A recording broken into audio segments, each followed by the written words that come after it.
Any of these guys coming out for spring? No, not that we've talked about in the past.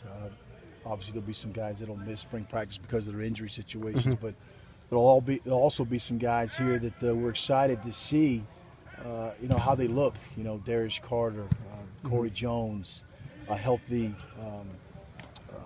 bodies that we haven't had in the past. And that's going to be important. Trey Nicholson is out there, Andrew Brown. So there's so many guys in this team that have been around here that have played, in a game or played in games, that now it's their turn to step up, and that's what the college football is all about. You come in, if you redshirt as a freshman, or if you play on special teams, and all of a sudden now it's your turn up. We're going to play significant downs, and there's a lot of guys in this team that's going to have to do that and become hopefully new household names here. Mike, Vaz held that punting job for eternity. He is gone now. Who's number one on the depth chart at punter, or who are the top candidates there? That's the process of going through spring practice and making sure that you evaluate the guys that as soon as the season was over, then you go back to saying, listen, it's open competition for that position. So you have Coleman, you have Conti, you get the Coleman brothers, both of them here. And so it's going to be important for them to show that they have the leg, they have the required skill set that Coach Lewis needs, so hang time and distance, to give them the opportunity to be on the field and help us win. C.J. Stocker, you have him running with the ones out here. How much is he going to benefit from this being here early this spring? Anytime you have a young man that comes in mid-semester who can handle the academic workload, who can handle what's expected in terms of the calls, and our defense is a defense that our linebackers have to be well versed in what we're doing. And he's been here and he's had opportunity to step in right away, and so far he's shown that he's got skill sets, he's got the smarts to do it.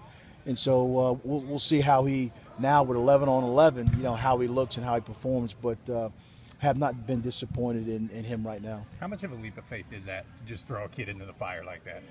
Well, as we started out, there were a lot of guys that played for us early, and he's one of those guys that had a lot of scholarship offers coming out of school.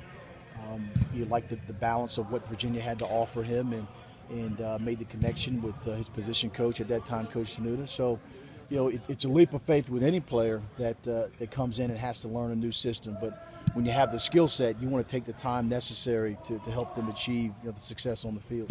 Last offseason was so big for Canaan Severin, and he changed his eating habits, he changed his body, and he ended up having a pretty good year for it. What's the next step for him? Well, now it's about being a consistent player on the field and being a leader for us and making those plays. I go back, I'm reminded of the Miami catch. He's made tons of catches like that in practice, and his focus has changed. He's become more mature. He's going to be, one of our leaders. And again, I'm not dubbing him a captain right now, but I wouldn't be surprised if our team says, hey, listen, he's one of the guys we want to follow. So I'm excited about what Canaan Severin can do for us. You lose a guy like Miles Gooch and Darius Jennings, but Canaan was kind of in that mix, bubbling to the surface. And what he's done so far has been a guy that said, listen, I want to carry this team, and I want to be held accountable and responsible.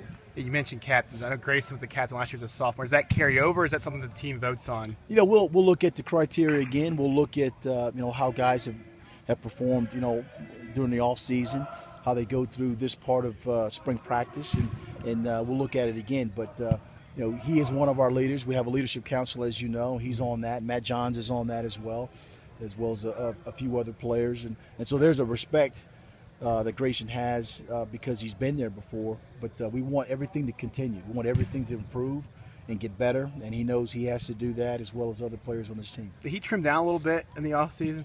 If you want to call it trimming down, yeah. Maybe because he got rid of the beard and all that other stuff. But he's, like I said, I'm so excited about this whole quarterback situation for us, because for the first time in a long time, you have two guys that have played in college football games against really good football teams and are really good players. And so the competition between those two are going to only make us a better football team and make them better football players.